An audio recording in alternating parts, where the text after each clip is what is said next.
Compromisso com a verdade bíblica. A Hora da Reconciliação. Apresentação: Pastor Luiz Carlos Aparício.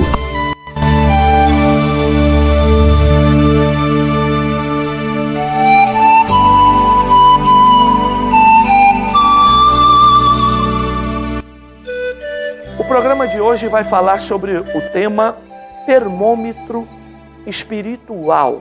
Eu repito, termômetro espiritual. Nós vamos usar o texto de Romanos, a carta de Paulo aos Romanos, capítulo 12, versículos 11 a 14. Vamos ler o texto bíblico?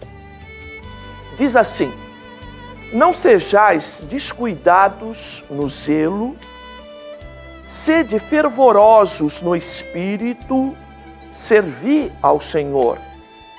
Alegrai-vos na esperança, sedes pacientes na tribulação, perseverai na oração, socorrei os santos nas suas necessidades, procurai ser hospitaleiros, abençoai os que vos perseguem, abençoai e não amaldiçoeis.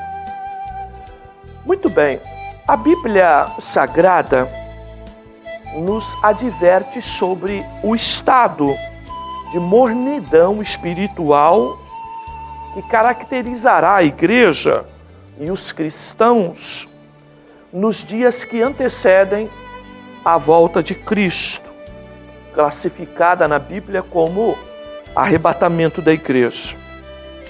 A igreja de Laodiceia, de Apocalipse, é o exemplo histórico de uma igreja que representa esse estado de mornidão que nós vivemos hoje.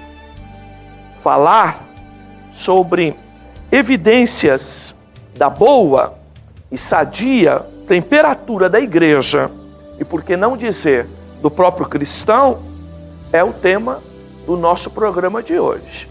Eu convido então para você ficar conosco, para que você possa também ligar para alguém, falar que nós vamos falar sobre um tema importante. Se você tem conhecimento de alguém que está um pouco fragilizado espiritualmente, está um pouco morno espiritualmente, ou por que não dizer até frio espiritualmente, dá uma ligada para ele, pede para ele acessar aí na internet ou aí. Vamos então extrair evidências da boa e sadia temperatura da vida espiritual bíblica. Em primeiro lugar, o texto de Romanos 12, 11 a 14, nós queremos destacar no versículo 11, fervorosos no espírito. Vamos então destacar isso. Fervorosos de espírito.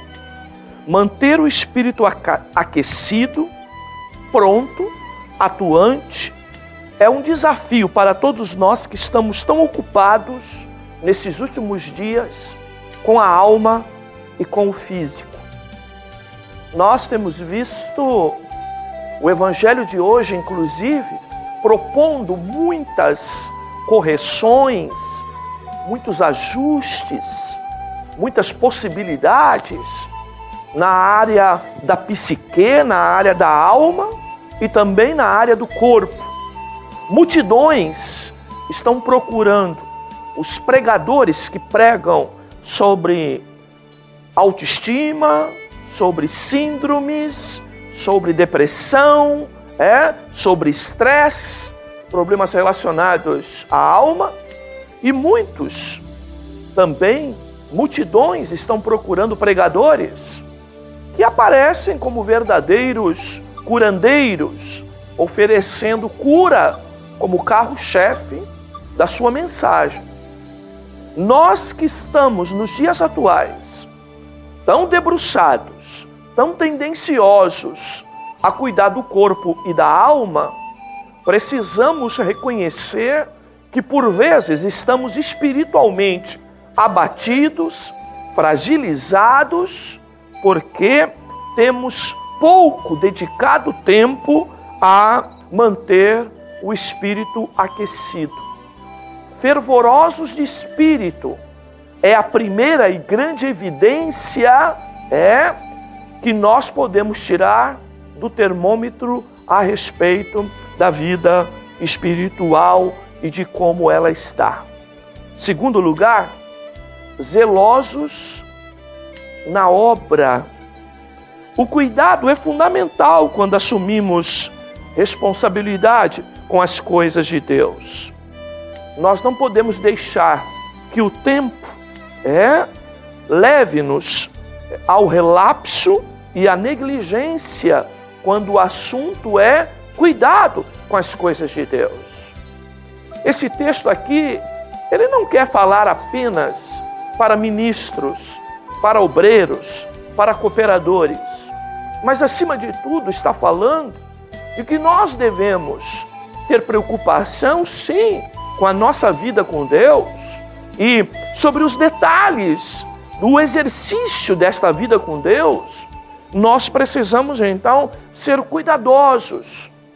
É verdade que o tempo passa e nós temos uma tendência, seja na área pessoal, seja na área ministerial, sobre o ponto de vista lógico, ou de eclésia, ou até de tratamento espiritual, o tempo passa, repito, e nós temos uma tendência ao comodismo, a encontrar um lugar de acomodação e, por vezes, identificamos que estamos relapsos e negligentes com as coisas de Deus.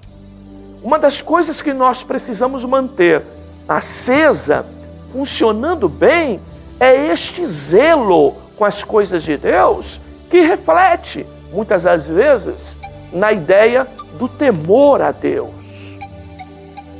Como que está o teu temor a Deus? Quando somos cuidadosos com as coisas de Deus, por consequência, somos zelosos com a nossa vida espiritual. Terceiro lugar, o verso 12 destaca alegria na esperança. Alegres na esperança. A vida com Deus é resultado da fé. Logo, nós não podemos nos abater diante da aparente demora da resposta de Deus. A esperança do cristão está baseada na sua confiança em Deus. Logo, nossa espera é vivida com alegria. O exercício de oração, irmão, ou melhor, o exercício da esperança, a alegria na espera, deve ser uma chama que nunca pode se apagar. Nós também temos a tendência de estarmos com a confiança e com a fé em Deus muito viva, logo no princípio da nossa vida, da nossa caminhada. Mas à medida em que o tempo passa, temos a tendência de nos entristecer pela aparente demora,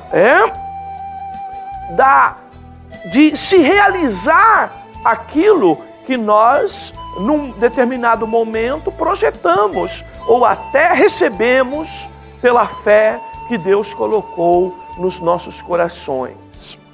Esperar com alegria é fundamental para que nós perseveremos nessa espera e cumpramos com a palavra de Deus que é preciso nós desenvolvermos uma fé perseverante.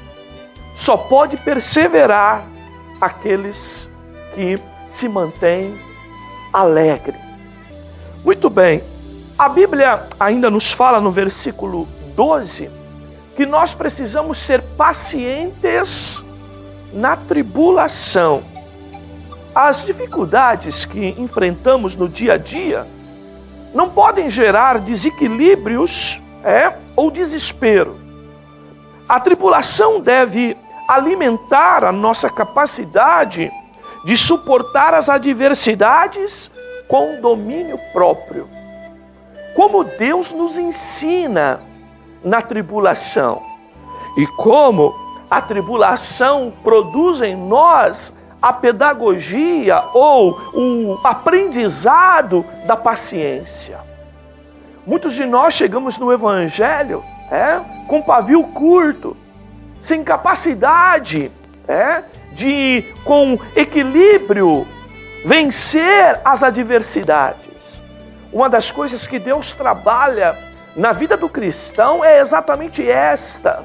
E nós precisamos identificar se nos mantemos assim, diante das grandes tempestades da vida, se Deus ainda consegue encontrar em nós a capacidade de nós administrarmos os problemas, enfrentarmos as dificuldades com paciência, com longanimidade e com mansidão.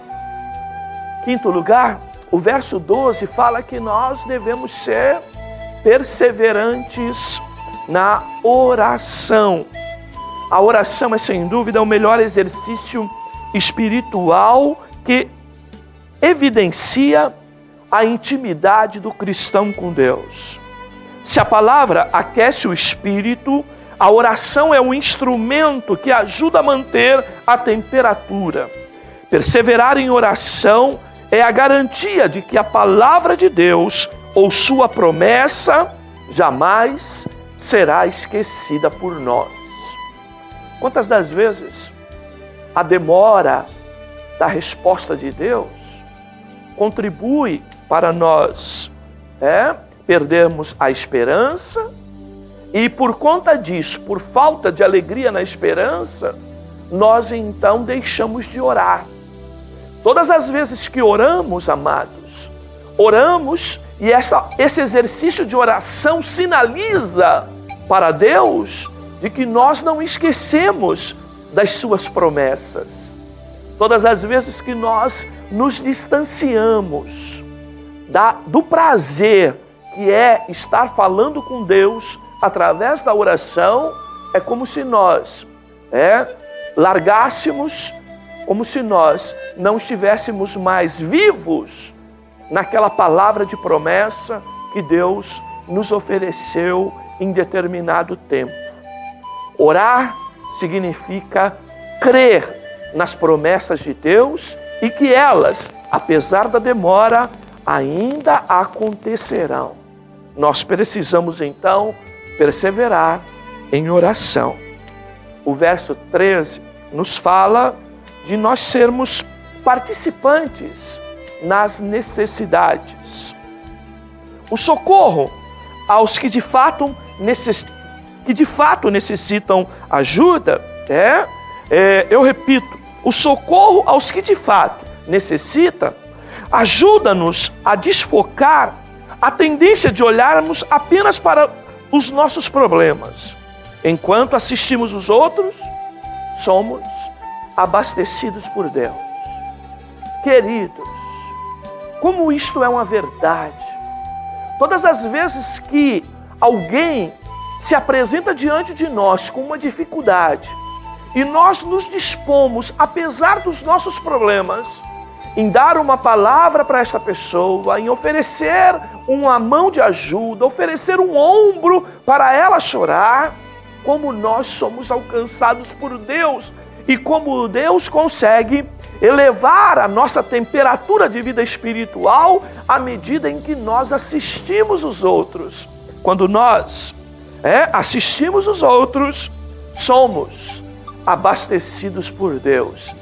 Que coisa maravilhosa é isso no exercício da fé, quando nós realmente estamos em Deus e percebemos que quando alguém chega para nós, até com um problema menor do que o nosso, e nós vamos lá ajudar aquela pessoa, não abrimos mão de ajudá-la, não rejeitamos oferecer esta ajuda, Deus abastece a cada um de nós, manda as respostas que nós precisamos e nos mantém vivos e com uma temperatura adequada para nos mantermos na sua presença de uma forma confiante. Praticantes da hospitalidade. É o que vemos ainda no verso 13. Tratar dos outros é uma forma de terapia ocupacional, podemos dizer assim.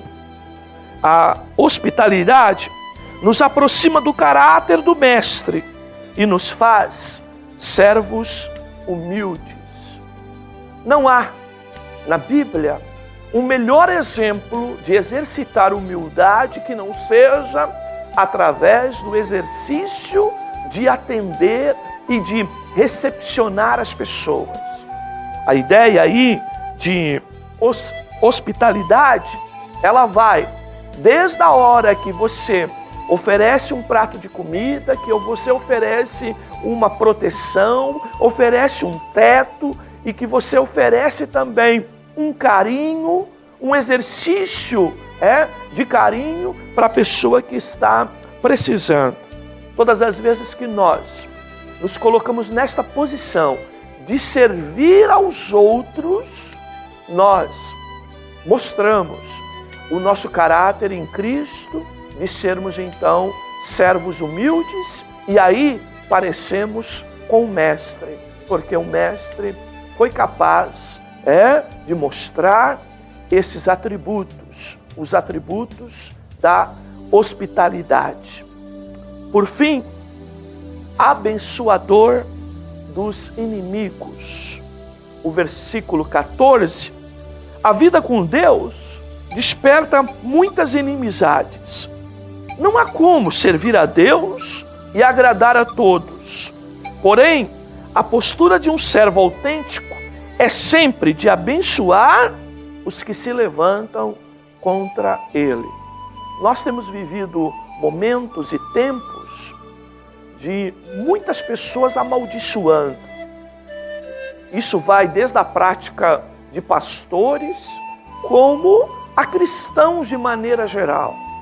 Nós, por vezes, não reconhecemos que ao pregar o Evangelho, e como o Evangelho é uma pregação de verdade absoluta, nós acabamos conquistando muitos inimigos no meio do nosso caminho. Não há como ser cristão autêntico e ter o mundo todo apoiando a pessoa. Se isso ocorre, na verdade, eu não devo ter o apoio do principal, que é Deus. Nós precisamos tomar cuidado com isso. Todavia, o fato disto acontecer, e nós não devemos procurar a inimizade, mas o fato disto acontecer deve nos levar sempre à lembrança de que a boa temperatura espiritual nos levará sempre a abençoar os inimigos e não a amaldiçoá-los. Se nós estamos amaldiçoando, em vez de abençoar, há um sinal perigoso na nossa vida espiritual. O termômetro está acusando de que nós estamos fora dos limites da boa saúde espiritual. Eu quero concluir esta série de evidências, de princípios que falam a respeito da saúde espiritual, este termômetro espiritual, dizendo assim para você. Vamos então à conclusão. Com base nesses elementos, a primeira pergunta que eu faço: você pode avaliar a temperatura espiritual de sua vida? Alcançar tal nível não é tarefa das mais difíceis. Sem dúvida, manter tudo isso vivo é o nosso maior desejo e desafio em tempos de tanta frieza espiritual. Eu repito, você, com base nesta palavra, consegue avaliar a temperatura espiritual de sua vida? Nós alcançar esses pontos não é tão difícil assim. Agora, mantê-los nos dias de hoje, no contexto da vida de hoje, onde por vezes nos tornamos pessoas egoístas, egocêntricas, que estamos apenas preocupados com a nossa própria vida, esquecendo dos outros, é, sem dúvida, a grande tarefa e o grande desafio de todos nós. É nos mantermos com uma boa temperatura espiritual quando muitos sinais estão, de alguma forma, se cumprindo no Evangelho e no mundo de hoje, onde a própria Bíblia afirmou que, por se multiplicar a iniquidade, o amor de muitos se esfriarão. É hora de você refletir sobre a tua situação, sobre a tua vida com Deus. É hora de buscarmos esta boa evidência de qualidade espiritual em nossas vidas, mas é tempo também de nós, que estamos há mais tempo no Evangelho, de resgatar e de manter esta temperatura que representa a vida espiritual sadia em bom termo. Eu repito, todos nós estamos sendo desafiados a manter o nosso ritmo e a nossa vida atuante em Deus. Você tem vencido?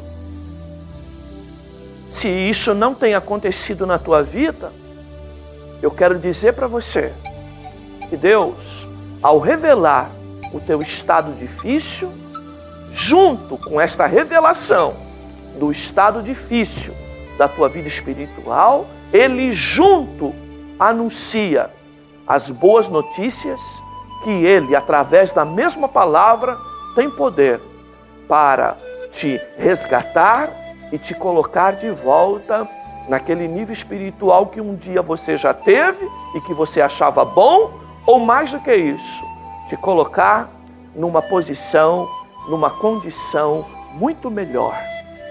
Creia nisso, para a glória do nome do Senhor, e seja abençoado com esta palavra. Nós vamos ao apoio cultural.